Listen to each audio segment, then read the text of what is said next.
एक बार पुनः हार्दिक धन्यवाद करता हूँ इस कार्यक्रम से जुड़ने के लिए। मैं पुनः स्वागत करना चाहता हूँ। हमारे मध्य में आदरणीय आचार्य नरेंद्र मैत्रेय जी विराजमान हैं। आप अपने विचारों के द्वारा हम सभी को लाभान्वित कर रहे हैं और विभिन्न विषयों पर बहुत सारी ज्ञानवर्धक चर्चा आपने हमारे मध्य की है। अभी जो विषय चल रहा है धर्म का वास्तविक स्वरूप, इस विषय पर अभी हमारी चर्चा चल रही है। तो मेरा विनम्र निवेदन है आदरणीय आचार्य जी से कि कृपया इस विषय को आगे लेकर के जाएं और हम सभी का मार्गदर्शन इस विषय पर करके हमें उपकृत करें। आदरणीय आचार्य नरेंद्र मैत्रेय जी। धन्यवाद जितेंद्र जी। आइए सभी करबद्ध होकर के उपविष्ट हों पूरी श्रद्धा के साथ।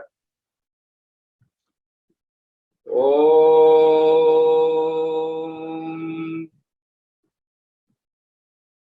मदो मन्मे निक्रमणम्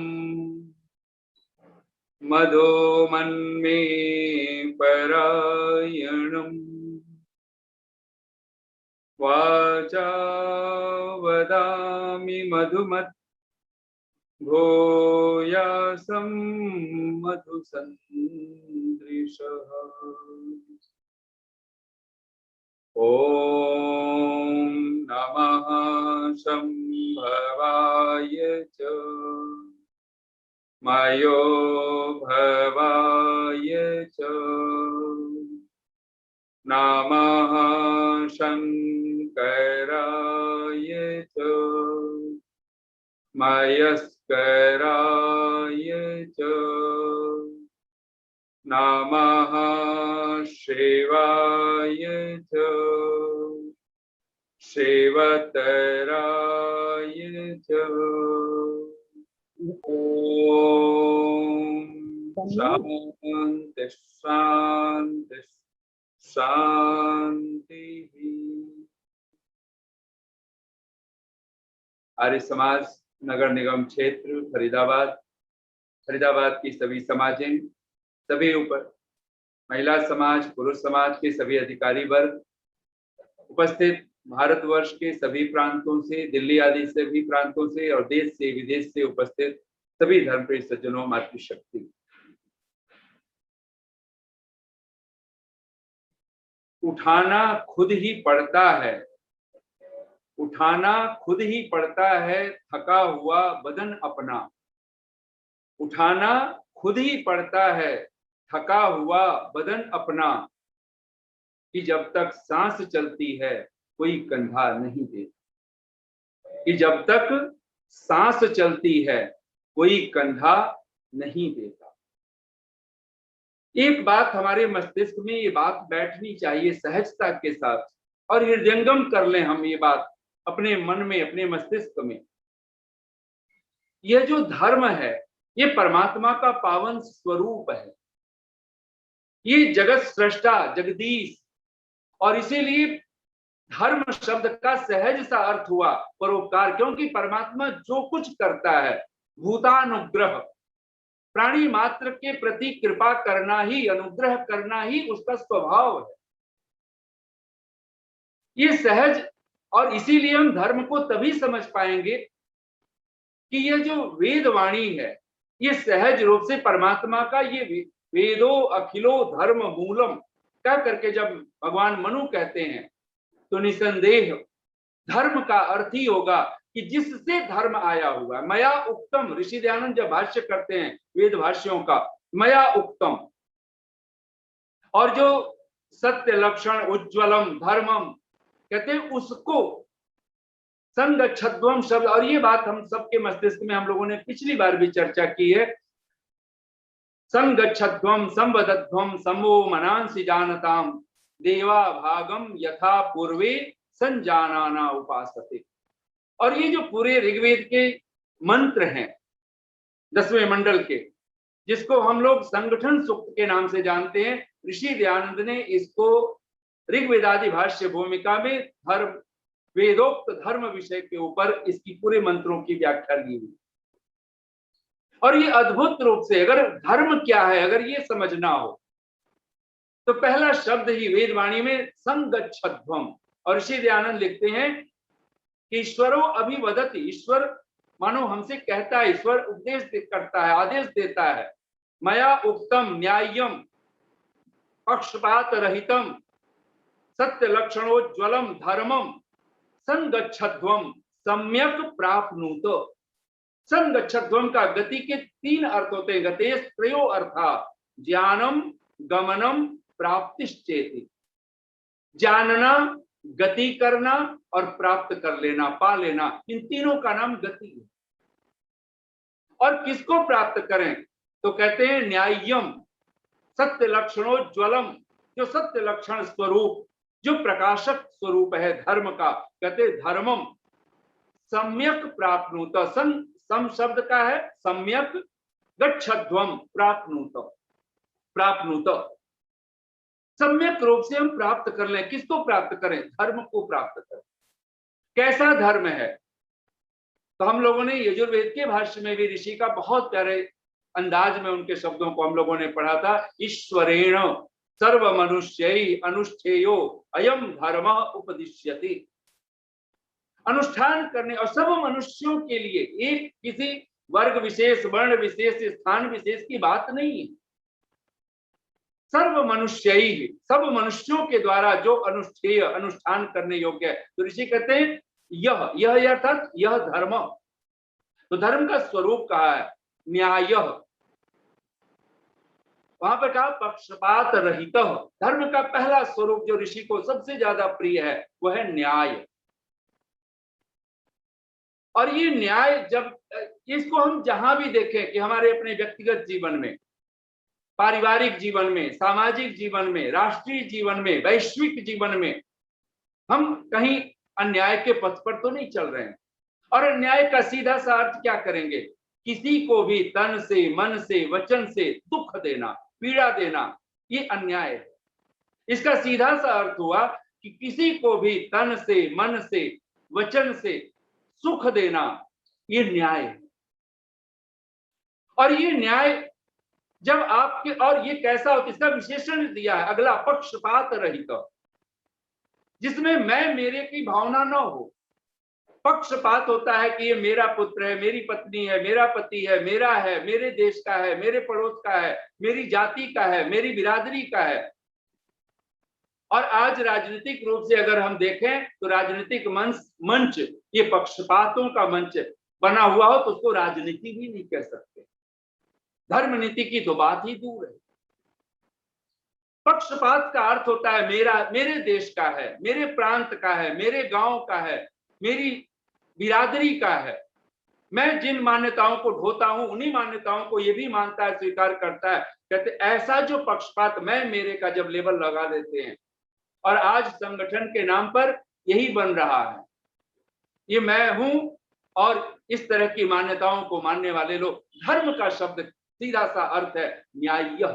न्याय्य, यो न्यायः पक्षपात रहितः।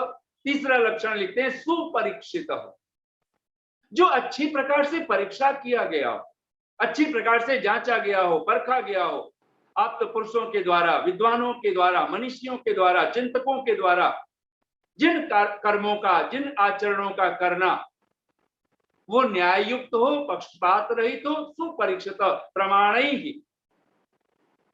ये जो प्रमाणों के द्वारा, जिसमें खास करके 3 प्रमाण, प्रत्यक्ष, अनुमान और तीसरा शब्द है आगम, वेद आदि सत्य शास्त्र, वेदों के वचनों से, ऋषियों के, आप्त पुरुषों के वचनों को माध्यम बना करके हम अच्छी प्रकार से परीक्षा लिए, जो परीक्षित है, सुपरीक्षित। मैंने एक मजाक सुना है कि एक गांव में कुछ ईसाई मिशनरी के लोग पहुंच गए और सारे गांव के लोगों को कहा, देखो ईश्वर वही हो सकता है जो खुद तैरता हो और दूसरों को वही, क्योंकि खुद तैर सकता है वही दूसरों को तार सकता है। जो खुद नहीं डूबेगा वही दूसरों को उबार सकता है, वही बचा सकता है। तो पूरे गांव के लोग, वो भोले भाले लोग थे, कोई बहुत पढ़े लिखे लोग नहीं थे, पूरे गांव के लोग। और आज ये बात ईसाई मिशनरी की बात नहीं है, ये कोई भी व्यक्ति हो, जो बात कही गई है और शायद ये घटना घटी है तब ये बात प्रसिद्ध हुई है।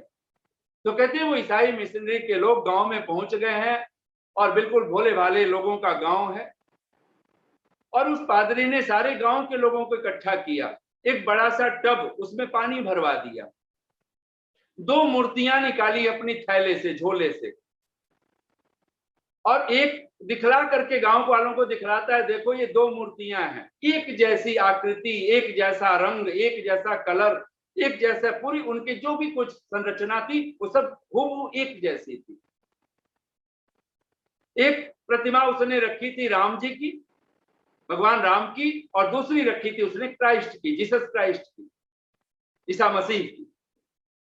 और उसने सीधे पहली प्रतिमा, राम जी की प्रतिमा, वो भरे हुए पानी के टब में उसने छोड़ दिया और सारे गांव के लोगों को कहा, आकर के देखो अपने भगवान राम को, जिसको तुम कहते हो राजा राम, वो देखो राम जी का क्या हाल हुआ है। तो राम जी सीधे पानी में डाला गया और वो डुबकी मार गए, वो मूर्ति डुबकी मार गई, वो जाकर के नीचे तल पे बैठ गई।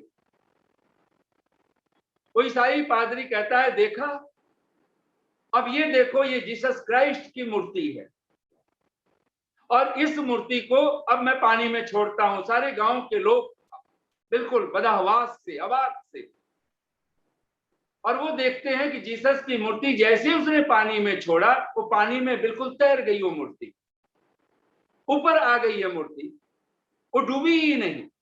उसने कहा, देखा आपने, राम जी की मूर्ति वही मूर्ति है, वो दोनों मूर्तियां हैं, ये देखो परमात्मा का चमत्कार। जिसको तुम भगवान मान करके, ईश्वर मान करके उनकी आराधना करते हो, उद्धार की कामना करते हो, वो तो खुद डूब गए। जो खुद डूब गए वो तुम्हें क्या उबारेंगे, वो तुम्हारा क्या उद्धार करेंगे, तुम्हें क्या पार करेंगे वो। लेकिन देखो भगवान तो जीसस क्राइस्ट हैं, पानी में इनको छोड़ा और कहते हैं देखो तत्क्षण ये ऊपर आ गए हैं, ये खुद तैर रहे हैं। कहते हैं सारा गांव जय जयकार की ध्वनि से, जीसस ईसा मसीह की ध्वनि जय जयकार की पूरे गांव के लोगों की वो गूंज उठी। कहते हैं अचानक एक साधु, एक संत उस गांव में प्रविष्ट हुआ। उसको जैसे ही खबर लगी कि कुछ ईसाई पादरी मिशनरी वाले लोग और गांव के लोगों को इकट्ठा करके कुछ समझा बुझा रहे हैं, शायद वो धर्म परिवर्तन, आजकल इसको नाम दिया जा रहा है, धर्म परिवर्तन क्या कह सकते हैं इसको, इसको तो लोभ का परिवर्तन, इसको तो वासना का परिवर्तन।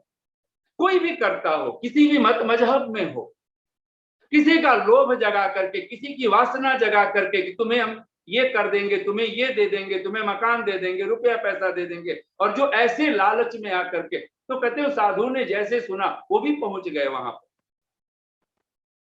और कहते हैं सारे गांव के लोग तो इकट्ठे ही थे। उसने कहा कि साधु ने एकदम से कहा, सारे गांव के लोगों की श्रद्धा थी उस साधु के प्रति, और सारे गांव के लोग, कुछ लोग तो उठ करके उस साधु को प्रणाम भी किया, बोले महाराज भला हुआ आप आ गए, हम तो कुछ बता नहीं सकते। और ये देखिए कि ये लोग हैं, इन्होंने 2 मूर्तियां रखी हुई हैं, एक भगवान राम की मूर्ति है, पानी में डाला है, राम जी की मूर्ति डूब गई है, और अब हम ईसाई होने जा रहे हैं, अब हमारी सारी श्रद्धा ईसा मसीह पे है। तो साधु ने मुस्कुरा करके कहा, एक बात है, परीक्षा ले रहे हो ना, ये भी तो तुम्हें परीक्षा दे रहे हैं, तो कम से कम परीक्षा ढंग की तो कर लो। और कहा कि पादरी जैसे ही उस साधु सन्यासी को देखा है गैरिक वस्त्र में, उसके तो पांव हिल गए हैं। थोड़ी देर के लिए सोचा अब होगा क्या, वो हैरान हो गया। उसने गांव वाले लोगों को कहा कि पहले बात तो पादरी जी को पकड़ लो, ये जो तुम्हें समझाए हैं, जो मूर्तियां अपने थैले से निकालें, ये मूर्तियां भी तुम अपने हाथ में ले लो, और पादरी को बिल्कुल संभाल करके पकड़ना, कहीं भागे ना ये। बोले कि गांव वालों ने कहा बिल्कुल महाराज, हमारी तो श्रद्धा है और भगवान राम को हम तो आज ईसाई होने वाले हैं, और अगर आप सही हमें नहीं परीक्षा दे पाए, कर पाए, नहीं हमें समझा पाए, तो बात बिगड़ने वाली है। आज पूरा गांव का गांव जीसस क्राइस्ट को मानने वाला है। तो कहते हैं साधु ने कहा, भाई भोले प्राणी, एक बात तो तुम जानते हो, परीक्षा पानी में नहीं होती है। राम जी ने भी सीता मैया की परीक्षा ली थी, तो अग्नि परीक्षा ली थी। गांव वालों ने कहा बिल्कुल, तालियां पीट दी, बोले बात तो बिल्कुल ठीक है। बोले मूर्तियां यही रहेंगी, इनकी अग्नि परीक्षा लो। पानी में क्या परीक्षा होती है, पानी में तो राम जी जल समाधि ले गए थे, तुमने सुना होगा, तो पानी तो उनका घर है, वो नीचे बैठ गए हैं तो बैठ ही गए होंगे, कोई बात नहीं। लेकिन अगर परीक्षा लेनी है तो तुम ऐसा करो कि अब ये जो परीक्षा लेनी है, अग्नि में आग जलाओ, फिर दोनों मूर्तियां डालो, फिर देखो कि कौन मूर्ति बचती है और कौन जल जाती है। जो बाहर निकल गई वही तो तुम्हारा उद्धार करेगी, वही तो तुम्हें संसार के दुखों से, घोरेसु संसार अंगारेसु, इस संसार के अंगार से कहीं तुम्हें बाहर निकाल देगी, वो मुक्त करेगी। और कहते हैं वो पादरी तो हाथ छुड़ा करके भाग खड़ा हुआ, मूर्तियां तो संभाल ली गई थी। और कहते हैं जैसे ही वो जीसस की मूर्ति जो पानी में तैर रही थी उसको आग में डाल दी गई, और कहते हैं वो धू धू करके जल गई वो मूर्ति। और राम जी की मूर्ति डाली गई, अग्नि उसका कुछ नहीं बिगाड़ पाई। हुआ क्या था, दो मूर्तियां उस पादरी ने बराबर, देखने में बराबर था, लेकिन राम जी की मूर्ति को उसने, वो लोहे की धातु की प्रतिमा में थी, और जो जीसस क्राइस्ट की प्रतिमा थी वो लकड़ी की थी। जब पानी में डाला था तो वो तैर गया था, लेकिन जब आग में पड़ा तो उसको जलना ही था, वो जल गया। और कहते हैं सारे गांव के लोग उस तथाकथित ईसाई मिशनरी वालों के जाल में फंसने से बच गए। अब ये एक कथा है, भाव कथा हो सकती है, बनाई हुई हो सकती है, सच्ची हो सकती है, हम इसमें नहीं जाएंगे। पर एक बात तो पक्का है, सुपरीक्षित, परीक्षा तो कर, कुछ बुद्धि तो हम लगाएं, कुछ सतर्कता तो हो हमारे भीतर। धर्म नाम सुपरीक्षित का है, जिसकी अच्छी प्रकार से आप विचार कर लो, ये देख लो, और विचारने के बाद फिर यही कहना पड़ता है। आज कहें कि 10 साल बाद कहें कि 20 साल बाद कहें कि 100 साल बाद कहें, आने वाली पीढ़ियां कहें, कहना तो एक ही बात होगा, सत्यमेव जयते नानृतम। सत्य ही जीतता है, धर्म ही जीतता है। धर्म का मूल अगर कुछ है तो सत्य ही तो, कहते हैं सत्येन धर्मः वर्धते। धर्म की वृद्धि कैसे होती? सत्य के माध्यम से होती। और सत्य एक बार अगर आपके मस्तिष्क में समझ में आए तो महर्षि मनु तो जो कहते ही हैं, ऋषि दयानंद का ये भाष्य, यो न्याय, जो न्याय स्वरूप है, जहां लेश मात्र भी अन्याय नहीं हो सकता। क्यों नहीं हो सकता? पक्षपात रहित, इसमें मैं मेरे का कोई लेबल नहीं लगा। ये मेरा पुत्र है, मेरी पत्नी है, मेरा पति है, मेरे भाई हैं, मेरे बिरादरी वाले हैं, मेरे गांव के हैं, मेरे नगर के हैं, मेरे देश के हैं, इसलिए इनकी रक्षा कर लेंगे चाहे ये गलत भी कर रहे हो। तो कहा नहीं, पक्षपात रहित, धर्म तो पक्षपात रहित। तीसरा लक्षण कहा सुपरीक्षित, प्रत्यक्ष, अनुमान और आगम, वेद आदि सत्य शास्त्र, ऋषियों के आप्त पुरुषों के वचनों से अच्छी प्रकार से जिसकी परीक्षा की गई है। और यहीं पे नहीं ऋषि कहते हैं, कहते हैं सुपरीक्षित, सत्य लक्षण अन्वित, जो सत्य आदि लक्षणों से युक्त हो, जिसमें सत्य हो, सदाचार हो। जितने भी धर्म के, जो मनु महाराज धर्म के 10 लक्षण गिनाते हैं, धृति, क्षमा, दमो, अस्तेयम, और ये 9वां लक्षण है सत्यम, 10वां लक्षण है अक्रोध। ये सत्यम कह दिया, सत्य लक्षण अन्वित, अर्थात धृति से लेकर के, धैर्य से लेकर के, और आपका सत्यम, और सत्यम ही नहीं अक्रोध, जहां क्रोध विदा हो जाए, द्वेष विदा हो जाए, ईर्ष्या विदा हो जाए, वीतराग भय क्रोध, जिसको भगवान कृष्ण भगवत गीता में स्थित प्रज्ञ के लक्षण में कहते वीतराग भय क्रोध, जिसका राग चला गया, जिसका भय चला गया, जिसका क्रोध विदा हो, और वो व्यक्ति सत्य लक्षणान्वित। और फिर कहते हैं सर्वहिताय वर्तमान। सबसे बड़ी बात, धर्म की आप परीक्षा ले रहे हो, पहला परीक्षा क्या है? न्याय। कोई कहता है हाँ जी हमने न्याय किया, हमने न्याय किया ही नहीं है। दूसरे ने कहा पक्षपात रहित, क्या ये पक्षपात रहित है? क्या आपने सब विचार कर लिया? कहीं आपने मैं मेरे का मुहर तो नहीं लगाया हुआ है? तो बोले नहीं। तीसरा कहा सुपरीक्षित, हमने अच्छी प्रकार से परीक्षा की हुई है, प्रत्यक्ष आदि प्रमाणों से भी देख लिया, अनुमान प्रमाण से भी देख लिया, हमने वेद आदि शास्त्रों के प्रमाणों से देख लिया है। फिर कहा सत्य लक्षणान्वित, सत्य लक्षण से जो युक्त है। अब अगला लक्षण, कोई कहता है मैं सत्य बोल रहा हूं, तो सत्य बोलना आपका क्या सत्य है? आज हम लोग 150 सालों से ऋषि दयानंद के बाद मानो हम सब ऋषि तो नहीं बने, पर ऋषि की भाषा हमने पूरी बोली है और उसका परिणाम हुआ। एक समय था कि राम की, कृष्ण की हम लोगों ने बहुत बार कहीं ना कहीं आलोचनाएं, हम गलत राम की आलोचनाएं करते रहे हैं, जो समाज में राम जी को गलत प्रतिष्ठा। लेकिन हुआ क्या, हमने नासमझी में हम समझ नहीं पा रहे थे कि जिन लोगों से कह रहे हैं उन्होंने हमारी बात को सही अर्थों में नहीं लिया है, और आज उसका परिणाम हो रहा है। आज हमें राम की कथा करनी पड़ रही है।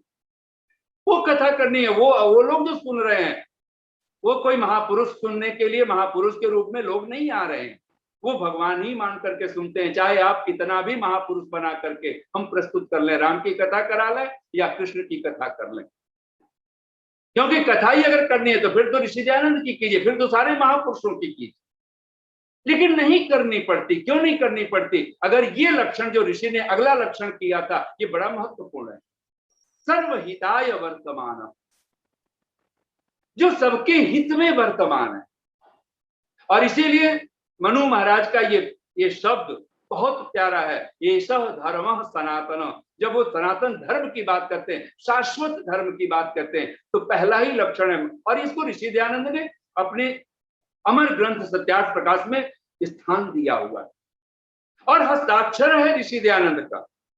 जीवन चरित्र में क्या प्रमाण मिलता है, क्या घटनाएं मिलती हैं, वहां पे हम नहीं ननु नच करते हैं, लेकिन जिस किताब में उन्होंने लिखा हुआ है, जिस ग्रंथ में उन्होंने, ऋषि दयानंद ने स्पष्ट रूप से ये लिखा हो, हस्ताक्षर करके दिया हो, सत्यम ब्रूयात प्रियम ब्रूयात, सत्य बोलिए लेकिन प्रिय बोलिए, न ब्रूयात सत्यम अप्रियम, सत्य बोलना है लेकिन आपको अप्रिय नहीं बोलना है, कहते, और न असत्य, वो असत्य भी नहीं बोलना है, प्रिय असत्य भी नहीं बोलना है, कहते एषः धर्मः सनातनम, ये सनातन धर्म है। और ऋषि दयानंद ने अपने पल्ले से, जैसे कुछ भाषा में बोलते हैं ना, कोई दान देने गया तो कुछ अपनी तरफ से संस्था ने कोई पैसे दे रखे थे, वो तो दे ही दिया, लेकिन उस आदमी ने अपनी गांठ से भी, अपने पल्ले से भी कुछ पकड़ा दिया। तो ऋषि दयानंद ने इस मनु महाराज के श्लोक पर अपने पल्ले से कुछ लिखा है, उदाहरण दिया है। कहते हैं जैसे काणे को काणा न कहना, ये एक उदाहरण पर्याप्त है।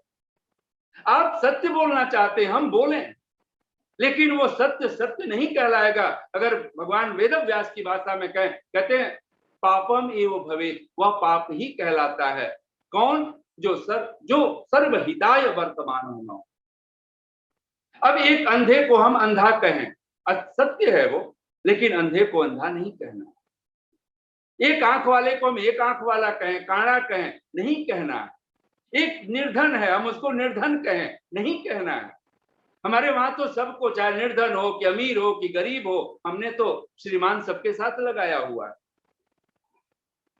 ये प्रत्यभिज्ञा, ये स्मरण, ये स्मृति जब तक हमारे जीवन में प्रगाढ़ नहीं हो, सर्वहिताय वर्तमान, सबके हित में जो वर्तमान है। और कहते हैं यही नहीं, यहां पे भी कोई व्यक्ति कहे मैं सबके हित में बात कह रहा हूं, तो क्या ये धर्म का स्वरूप हो गया, पक्का हो गया? कहते नहीं, ऐहिक पारमार्थिक सुख हेतु अस्ति।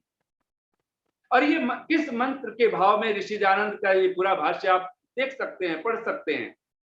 प्रथम अध्याय यजुर्वेद का 5वां मंत्र, और मंत्र भी बहुत प्रसिद्ध है। अग्ने व्रतपते व्रतम चरिष्यामि तच्छकेयम तन्मे राध्यताम इदम अहम अनृतात सत्यम उपैमि। इसी मंत्र के भाष्य में ऋषि वाक्य लिखते हैं, जो ऐहिक पारमार्थिक सुख हेतु अस्ति। आपने यहां तक लक्षण घटा लिया, न्याय पक्षपात रहित सुपरीक्षित सत्य लक्षण अन्वित सर्वहिताय वर्तमान। लेकिन क्या ऐहिक सुख, क्या आपको इस संसार में रहते हुए कहीं ऐसा तो नहीं कि आप दुख में पड़ गए? इस संसार का जो भौतिक सुख है, ये जो सांसारिक सुख है, जो इहगत, इस संसारगत जो सुख है, क्या वो सुख हमारे पास है? जिसमें कहा गया पहला सुख निरोगी काया, दूजा सुख घर में हो माया। तो ऋषि दयानंद इस सबकी बात करते हैं। धन ऐश्वर्य की बात जब ऋषि करते हैं तो सबसे पहले विद्या, धन, इसकी महिमा उगाते हुए थकते ही नहीं। और कहते हैं पारमार्थिक सुख हेतु अस्ति, और जो पारमार्थिक, जो निश्रेयस का सुख है, जो परमात्मा का सुख है, जो अध्यात्म का सुख है, उसका जो हेतु है वो कारण है, ऐहिक और पारमार्थिक। और इसी को हम लोगों ने पहले भी ये वाक्य पढ़ा हुआ है महर्षि कणाद का और ऋषि ध्यान का, जिस पर वचन है, भाष्य है, यह तो मन में बोलिए आप सभी, यह तो अभ्युदय निःश्रेयस सिद्धि स्वधर्म, जिस, और ऋषि लिखते हैं जिसके आचरण करने से अभ्युदय अर्थात संसार में उत्तम सुख और निःश्रेयस अर्थात मोक्ष सुख की प्राप्ति होती हो, उसका नाम धर्म। ये ऋषि के ही शब्द है, जिसके आचरण करने से। वो कौन से आचरण किए जाएं, इस आज के दिवस पे हम लोग कुछ थोड़ी सी चर्चा करते हैं। और मैं सुनता था, इस बात से कहते हुए मैं प्रारंभ कर रहा हूं, एक महिला मार्केट में थी, उसी नगर का छोटा सा नगर है, जैसे हम लोग इस समय पीतमपुरा में है, तो जैसे पीतमपुरा रानीबाग, तो रानीबाग एक छोटा सा नगर ही, छोटा सा है, कोई 10-20 मिनट आप चक्कर लगा लेंगे तो रानीबाग से बाहर हो जाएंगे, 25 मिनट अधिक से अधिक लगा लेंगे तो शायद एक ओर से दूसरे छोर तक हम बड़े आराम से जा सकते हैं। साधन हो तो और भी आसानी से समय छोटा हो सकता है। तो कहते हैं कि 4 महिलाएं, और वो मार्केट में पहुंची हैं, कुछ सामान खरीद रही हैं, कोई साग सब्जियां भी हैं, कुछ फल हैं, कुछ कपड़े उपड़े हैं, वो सब 4 महिलाएं। और कहते हैं संयोग से चारों महिलाएं एक दूसरे की पड़ोसी महिलाएं थी, चारों एक साथ गई हुई हैं। तभी उनके चारों के बेटे भी किसी काम से वो भी उसी मार्केट में निकल पड़े हैं। तो एक महिला कहती है, ये जो बेटा देख रहे हो ना, ये मेरा बेटा है। बोले फिर हाँ क्या, ये क्या करता है? बोले डॉक्टरी पढ़ रहा है। बोले बहुत अच्छी बात है, बधाई दी। बोले बहन आपको बहुत बहुत बधाई, आपका बेटा आपने तो बताया ही नहीं। बोले अब तो बिल्कुल अंतिम साल में चल रहा है और अभी डॉक्टर की इसको डिग्री भी मिल जाएगी। और कहते हैं वो बेटे ने भी देख लिया था, अपनी माँ को भी देखा था और महिलाओं को भी देखा था, लेकिन वो वहीं से चला गया है। दूसरी महिला फिर वो देखती है, उसका भी बेटा आ गया है, और दूसरी महिला ने देखा तो वो भी दिखलाती है, ये मेरा बेटा है। बोले क्या कर रहा है? बोले इंजीनियरिंग की पढ़ाई पढ़ रहा है और ये अब लगभग इंजीनियर होने वाला है। बोले बहुत बधाई। वो सब माताएं जो 4-5 महिलाएं थी, उन्होंने एक दूसरे को बधाई दी, बहुत धन्यवाद। कहते वो तीसरी महिला थी, उसने भी कहा कि देखो अब मेरा बेटा जा रहा है, बिल्कुल पास में गया तो उसने भी हाय हेलो बच्चे ने कर दिया कम से कम। बोले ये क्या कर रहा है? बोले कि अब ये वकील बनने वाला है, बहुत अच्छा, इसने डिग्री भी हासिल कर ली है और लगभग कहीं ना कहीं अब ये लग जाना है इसको और अपने प्रोफेशन में आ जाएगा, ये बहुत अच्छा वकील बन जाएगा। कहते हैं तब तक एक चौथी माँ जो अपनी माँ, उसका भी बेटा वहीं से गुजरा। और कहते हैं वो गुजरा तो गुजरा ही नहीं, उसने जैसे ही और बेटे भी माँ को, अपने माँ को देखे थे, पड़ोसी महिलाओं को देखा था। कहते हैं इस बेटे ने जैसे ही अपनी माँ को देखा है, आकर के माँ को पूछा है माँ यहाँ कैसे आई, उसे नहीं पता था। और कहते हैं और माँ ने बताया कि ये सब जानते हो आंटियों को, तो उसने सबको नमस्ते किया पाँव छू छू कर। अपनी माँ से भी कहा और कहते हैं कि माँ क्या सामान तूने ले लिया है? तो लगभग सबने सामान खरीद लिया था। और कहते वो चौथा बेटा था, उसने माँ के हाथ से थैला पकड़ लिया अपने हाथ में और कहा माँ अगर तुम्हें रुकना हो तो रुको, तुम बाद में आंटी लोगों के साथ आना, और मैं तो चल रहा हूँ, मैं सामान लेकर के, मुझे घर ही जाना है। और मैं घर लेकर के वो सामान पहुंचा, घर पास में। बेटा जबकि माँ मना करती है, बेटा नहीं मैं लेके जाऊंगी और तुम जाओ, तुम किसी काम से निकले। उसने कहा नहीं माँ मैं काम से बाद में चला जाऊंगा, 5 मिनट लगता है ना, मैं ले जाकर के सामान रख लेता हूँ, आप कब तक ढोएंगी इतना सारा वचन। कहते हैं कि अब कुछ कहना नहीं था। वो जो 4-5 माताएं थी, किसी का बेटा डॉक्टर बनने वाला है, किसी का बेटा इंजीनियर बनने वाला है, किसी का बेटा वकील बनने वाला है, उन माताओं ने पूछा ही नहीं कि आपका बेटा क्या बनने वाला है। वो भी कुछ बनने वाला है, वो भी अच्छा खासा था, लेकिन उसने दिखला दिया संस्कार क्या होते हैं, उसने दिखला दिया आचरण क्या होता है, धर्म क्या होता है। धर्म होता है आपके जीवन का अंग बन जाए। उसने प्रणाम ही नहीं किया, नमस्कार। वो चाहते तो चारों बेटे भी, वो बेटे भी जो डॉक्टर इंजीनियर वो भी अपने माँ का वजन ढो करके और घर में पहुंचा सकते थे। सबने सामान देखा था, हाथों में वजन देखा था, लेकिन सब ऐसे ही वहां से दूर दूर से देखते हुए निकल गए।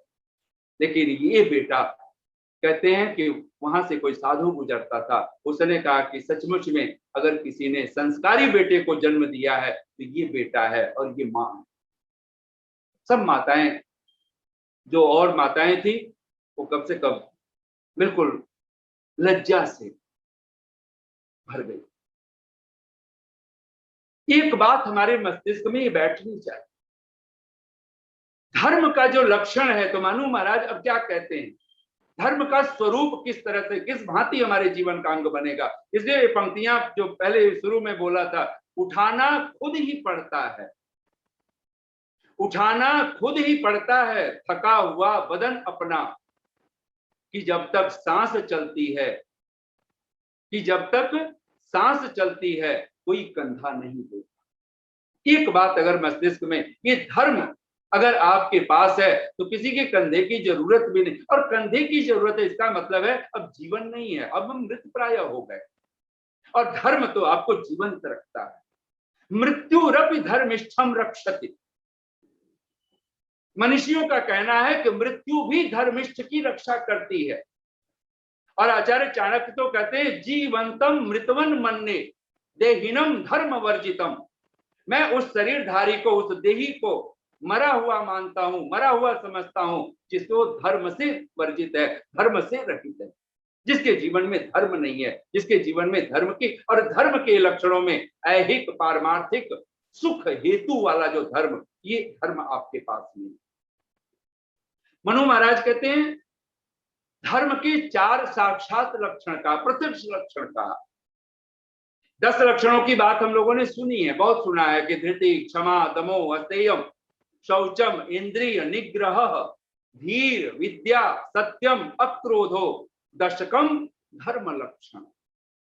ये जो धर्म के 10 लक्षण हैं, किस व्यक्ति के भीतर ये होंगे, तो मनु महाराज उसकी भी चर्चा करते हैं और 4 साक्षात लक्षण कहें। तो आप सब एक बार अपने मन में दोहराइए, वेदः स्मृतिः सदाचारः स्वस्य च प्रियम आत्मनः एतत् चतुर्विधम प्राहुः साक्षात धर्मस्य लक्षण। मनु महाराज कहते हैं साक्षात धर्म के 4 लक्षण गिनाए हैं। अगर ये 4 लक्षण हमारे पास हैं तो जो 10 लक्षण है उसकी आपको, हमें चिंता नहीं करनी पड़ेगी, हमें धैर्य के लिए कुछ अधीर नहीं होंगे, फिर हमें किसी के दोष को, अपराध को हमें क्षमा करने में पल भर भी नहीं लगेगा। जैसे हम अपनी गलतियों को तत्क्षण माफ कर देते हैं, ऐसे ही दूसरों की गलतियां भी हम तत्क्षण माफ कर पाएंगे, तत्क्षण सहन कर पाएंगे। हमारा अपनी इंद्रियों पर, अपने मन पर सहज ही कंट्रोल होगा, उसके लिए कुछ और आपाधापी करने की जरूरत नहीं, उसके लंबे चौड़े कोई मोटिवेशनल स्पीकरों के पास जाने की जरूरत नहीं पड़ेगी। 4 चीजें मनु महाराज कहते हैं। पहला कहते हैं वेद, और ऋषि दयानंद जो हमें 3 सूत्र देते हैं, वो तीसरा सूत्र ही, जहां पहले कहा ईश्वर सबका आदि मूल परमेश्वर है, उसमें भी जो पहला वाक्य है, वो पहला वाक्य तीसरे वाक्य का ही पहला वाक्य है, सब सत्य विद्या। और तीसरा सूत्र क्या है, वेद सब सत्य विद्याओं की पुस्तक है। ऋषि दयानंद कहीं काल शब्द हम जो पढ़ते हैं तो चूंकि वो संस्कृत भाषा में नपुंसक और पुल्लिंग भाषा में है, जबकि हम लोग स्त्रीलिंग में प्रयोग करते हैं। हम आत्मा शब्द भी ऋषि दयानंद उसको पुल्लिंग प्रायः प्रयोग करते हैं, अपने आत्मा शब्द बोलते हैं, हम लोग बोलेंगे अपनी आत्मा में। तो सीधा सा उसका जो हिंदी अनुवाद है, वेद सब सत्य विद्याओं की पुस्तक है। और ये पहले मंत्र में भी है, पहले सूत्र में भी है, सब सत्य विद्या। और जो पदार्थ यानी ईश्वर, जीव, प्रकृति, मोटे मोटे शब्दों में कह दे, ये 3 जो त्रैतवाद जिसको हम कहते हैं। तो ऋषि कहता है वेद सब सत्य विद्याओं की पुस्तक है। वेद का पढ़ना, पढ़ाना और सुनना, सुनाना सब आर्यों का परम धर्म। इसको परम धर्म कह करके ऋषि ने इसे पुकारा। अगर सचमुच में हम चाहते हैं कि हमसे, और परम धर्म का क्या अर्थ होता है, हम लोगों ने बहुत बार इस पर चर्चा की हुई है। परम धर्म का अर्थ होता है जिसका परित्याग नहीं किया जा सकता। परम धर्म, जैसे मान लो हमें भोजन लेना है, हमें पानी पीना है, और हमारे पास, हमें ट्रेन पकड़नी है, प्लेन पकड़नी हो, और हम भोजन करने बैठे और पानी पीना है, भोजन 1000 रुपए का भोजन हमारे आगे सामने पड़ा हो और एक 20 रुपए का पानी पड़ा हो, 20, 30, 40, 50 का, और हम क्या पकड़ेंगे, क्या छोड़ेंगे? तो निसंदेह हम भोजन छोड़ देंगे, लेकिन वो 20-30 रुपए का पानी है उसको ले लेंगे। क्यों ले लेंगे? क्योंकि अन्न के बिना फिर भी रहा जा सकता है, लेकिन जल के बिना नहीं रहा जा सकता। और अभी अभी तो ये महामारी का समय चल रहा है, लोगों ने ऑक्सीजन के सिलेंडर के लिए आज समझ में आया है। कभी लोग कहते थे कभी पानी खरीद के पीना पड़ेगा, तो आज से 40-50 वर्ष पूर्व ये बात हंसी की मालूम पड़ती थी, पानी क्यों खरीदना पड़ेगा, पानी तो लोग ऐसे ही पिलाते हैं, पानी तो हर जगह मुफ्त उपलब्ध है। लेकिन आज पता चल गया कि पानी खरीद के पीना पड़ रहा है, और आने वाले दिनों में अपना सिलेंडर भी हो सकता है, अगर यही माहौल रहा तो ऑक्सीजन के सिलेंडर भी ले लेके चलने पड़ेंगे। परम धर्म क्या है? अगर आपके पास पानी का बोतल रखा हुआ है और एक क्षण आए कि आपको हवा चाहिए, पानी चाहिए या वायु चाहिए, हवा चाहिए, ऑक्सीजन चाहिए, वाटर चाहिए कि ऑक्सीजन चाहिए, तो आपको कहोगे पानी के बिना फिर भी रहा जा सकता है, लेकिन ऑक्सीजन के बिना नहीं रहा जा सकता है। ये ऑक्सीजन जो है, इसी का नाम परम धर्म है, जिसको परित्याग नहीं कर सकते। ऑक्सीजन को कौन छोड़ सकता है? ऑक्सीजन छोड़ा कि फिर गए संसार से, फिर बचा क्या, फिर बचेगा क्या? परम धर्म जब ऋषि कह रहा है, इसका अर्थ है कि वेद का पढ़ना, पढ़ाना, सुनना, सुनाना हमें नहीं छोड़ना है। और ये परम धर्म हम कब पालन करते हैं? इसको ब्रह्म यज्ञ ऋषि ने कहा। इसको संध्या भी हम कहते हैं और इसको ब्रह्म यज्ञ भी कहते हैं। संध्या जहां वैदिक, जहां भगवान के हम ध्यान करते हैं, चिंतन करते हैं, गुणानुवाद करते हैं, स्तुति, प्रार्थना, उपासना करते हैं, वहीं पर स्वाध्यायो वही ब्रह्म यज्ञ, हम भगवान की वहां गुणानुवाद करते हैं, कथा कीर्तन करते हैं, जहां पर मोक्ष शास्त्र अध्ययनम कह करके जो स्वाध्याय शब्द की व्याख्या है, प्रणव आदि पवित्राणाम जप, जिसको भगवान वेद व्यास कहते हैं, प्रणव आदि पवित्राणाम जपो मोक्ष शास्त्र अध्ययनम व स्वाध्याय। ये जो वेद शास्त्र का जो अध्ययन है, ऋषियों के वचनों को जो निरंतर अपने जीवन में लेकर के इसको ढालना है, तो समझना चाहिए कि फिर बात बनी।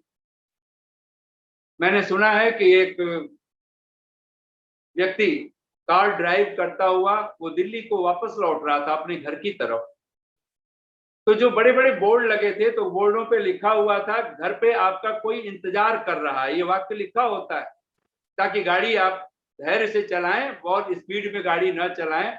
तो उसने लिखा था कि बोर्ड पे लिखा था, बहुत बड़े बड़े मोटे अक्षरों में लिखा होता है कि घर पे आपका कोई इंतजार कर रहा है, यानी धैर्य से चलिए। तो जो आ रहा था, उसने 4-5 दोस्त उसके और बैठे हुए थे, उसने कहा कि लिखने वालों को अकल है कि नहीं है। वो आज के बच्चे थे, आज के युवक सब शादीशुदा थे। उन्होंने कहा अगर ये लिखने वाले ये लिख रहे हैं कि घर पे आपका कोई इंतजार कर रहा है, तो ये दिमाग में आता है कोई ऐसा भी तो हो सकता है कोई पैसे ही वापस देने आया हो, उधार लिए हुए हैं, तो गाड़ी की स्पीड वो अपने आप बढ़ जाती है। अगर ये चाहते हैं कि स्पीड घटानी हो, तो ये अगर वाक्य लिखवाया जाए कि घर पर आपकी बीवी इंतजार कर रही है, शायद अपने आप ही स्पीड कम हो जाएगी। स्पीड कम करने के लिए कुछ करने की जरूरत नहीं है, पत्नी इंतजार कर रही है, कोई बात नहीं, समय बहुत है। अब ये हास्य हो, लेकिन जीवन, कहते हैं ना, जिंदगी में मजाक हो तो कोई बात नहीं, जिंदगी में मजाक हो तो कोई बात नहीं, पर जिंदगी से मजाक हो ये अच्छी बात नहीं। किसी का उम्र भर रोना यूं ही बर्बाद होता है, किसी का उम्र भर रोना यूं ही बर्बाद होता है, और किसी की एक आंसू पर जमाना तड़प उठता है। और निसंदेह वो किसी के एक आंसू पर जमाना तड़प उठे उसी को धर्मिष्ठ कहा गया है। और उसके लिए कहते हैं मृत्यु भी उसकी रक्षा करती है। और सभी कवि साधु संत विद्वान, ये जब ऋषि दयानंद असत्यम अनृतात् सत्यम उपयमी, तो वहां अनृत शब्द का अर्थ जब आप भाष्य पढ़िएगा तो अनित्य देह आदि से पृथक होकर, पहला वाक्य है कौन धर्म की तरफ बढ़ेगा, जो जिसको ये शरीर का आकर्षण समाप्त हो चुका है। शरीर है उसकी राह पर अगर चलता है, इस अर्थ में बहुत महत्वपूर्ण है। अगर परमात्मा के मार्ग पर अगर हमारा ये शरीर छूटता है, मिटता है, जिसको लिए कहा अद्यैव वा मरणम अस्तु योगांतरे वा, उससे बढ़कर के धीर गंभीर धार्मिक इस धरती पर कोई दूसरा नहीं हो सकता। इसलिए कभी शंकराचार्य कोई शिकायत नहीं करते भगवान से कि मैं छोटी आयु में कैसे चला गया। स्वामी रामतीर्थ 32 वर्ष की आयु में शरीर छोड़ देते हैं, कोई शिकायत नहीं है, कोई शिकवा नहीं। स्वामी विवेकानंद की छोटी सी आयु में मृत्यु हो जाती है, कोई शिकायत नहीं है। महर्षि देव दयानंद को 17 बार, उनको भी पता है मैं जगा रहा हूं लोगों को, कोई एक बार के जहर पे थोड़े ना शरीर छूट गया है, 17 बार, और वो भी कोई पीते पीते नहीं छूट गया है। कहते हैं कोई 6 महीने उस शरीर में धीरे धीरे धीरे वो अपना विकृत रूप लिया है, और ऋषि को पता भी चल गया है कि जैसे आज शरीर छूटने वाला। तब ये मस्तिष्क में बिठा के हम लोग रख लें जीवन कितना भी। और ऋषि दयानंद इस पक्ष में नहीं है कि हम जीवन को छोटा जिए, इसलिए सत्यार्थ प्रकाश पढ़िए या आप ऋग्वेद आदि भाष्य पढ़िए, यजुर्वेद भाष्य पढ़ें। ऋषि दयानंद तो त्रयायुषम 400 वर्षों की बात, 300 वर्ष और 400 वर्षों की आयु की बात करते हैं। लेकिन कब हो सकता है, जब कहीं ये सारा जगत धर्ममय हो। संगच्छध्वम संवदध्वम संभो मनांसि जानता। और ऋषियों की तो यही उद्देशना है, यही देशना है, यही उनकी पूरी भावना है। वेदः स्मृति सदाचार स्वस्य च प्रियम आत्मन। ये वेद क्या है, ये जो जिसको ऋषि कहता है परम धर्म है, जिसको छोड़ना ही नहीं है। और मैं आपसे कहूं, आप भी अगर आज हम सचमुच में धर्म की तरफ बढ़ना चाहते हैं, आपको पता भी नहीं चलेगा कितना धैर्य हमारे जीवन में आ गया, कितना सत्य हमारे जीवन का अंग बन गया, कैसे क्रोध विदा हो रहे हैं। सिर्फ एक उपाय कर लीजिए, प्रातः काल की संधि वेला और सायंकाल की संधि वेला में कोई काम मत कीजिए। पुराने जमाने में लोग नहीं करते थे, कहते थे सांझ वेला है, इस समय खाना नहीं खाना है। आज लोगों का ब्रेकफास्ट संधि वेला सांझ हो तो उसी समय खाना पीना शुरू हो जाता है। संधि वेला में आपको कोई दूसरा कार्य नहीं करना है, आपको बैठ करके भगवान का चर्चा करना है, ध्यान करना है, उपासना करनी है। कहते हैं उस समय आप स्वाध्याय भी कीजिए। वेद, और वेद क्या है, इसको भगवान मनु महाराज तो कहते हैं वेदश्चक्षुः सनातनम। वेदे सर्वम प्रतिष्ठितम। वेद में सब कुछ प्रतिष्ठित है। अगर वेद के साथ अगर जुड़ गए तो अगर भगवान महर्षि याज्ञवल्क्य को स्मरण करें, वो बहुत सारे अर्थ स्वाध्याय के लाभ गिनाते हैं।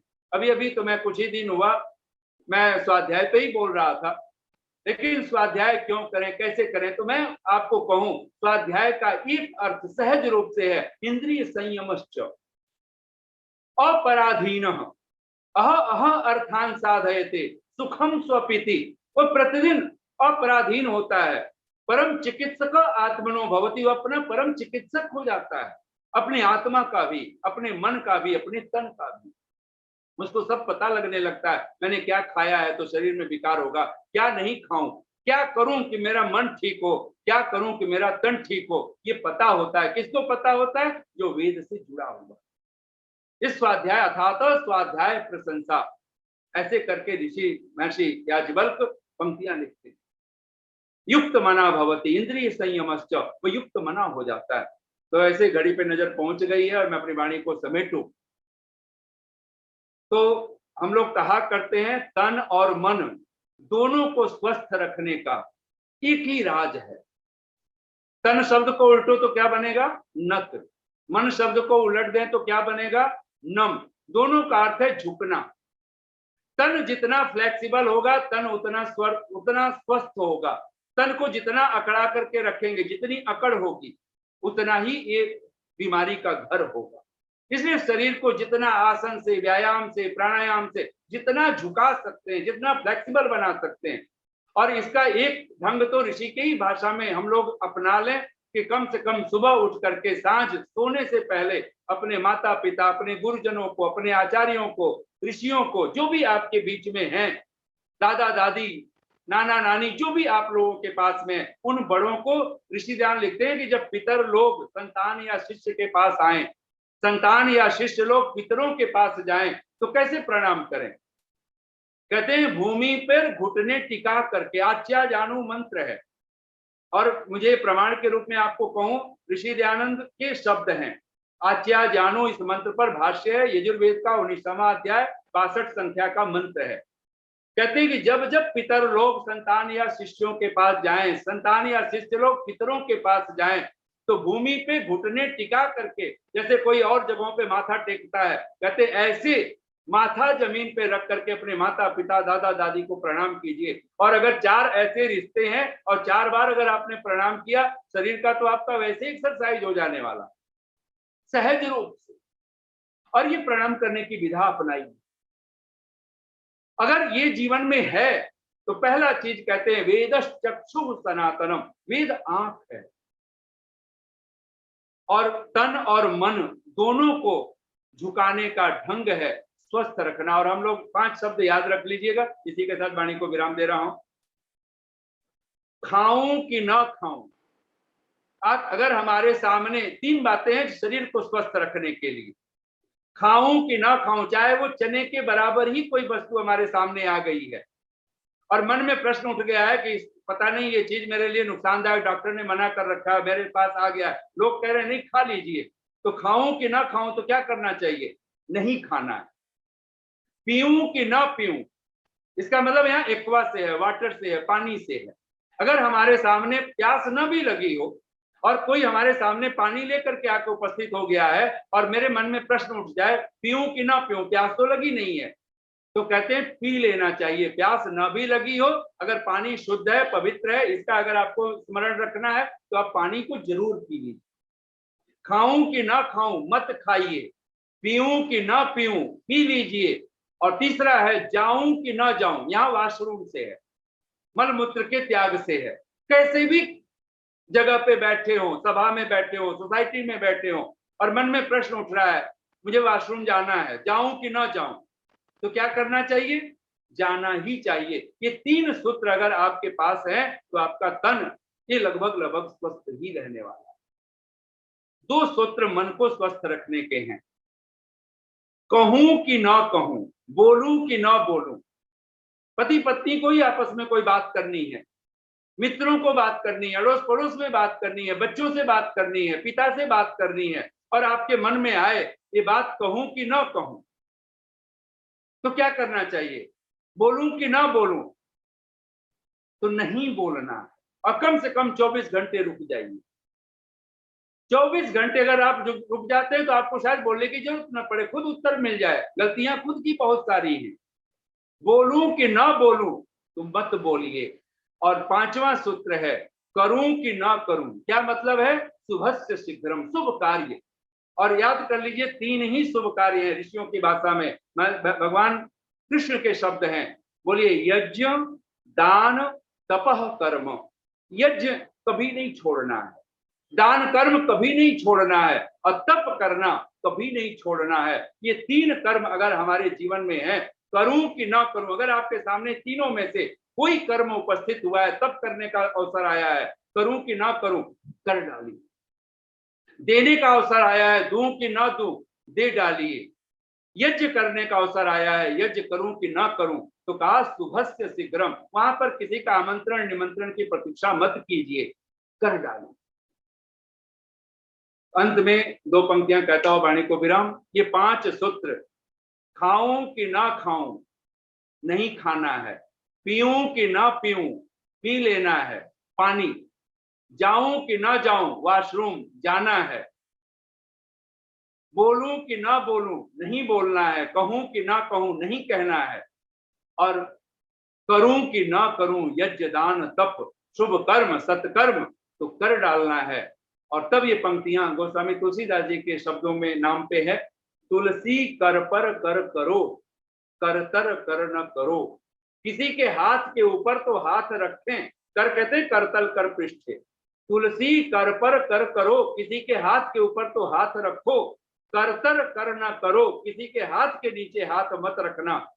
जादिन करतर कर करो, कहते हैं जिस दिन हाथ ये मांगने वाले हाथ बन जाए, कहते हैं तादिन मरण करो, उस दिन समझो मृत्यु आ गई। और जिस दिन ये जीवन का ढंग बनेगा, दानम धर्म, आचार्य चाणक्य का सूत्र है, देना ही धर्म है।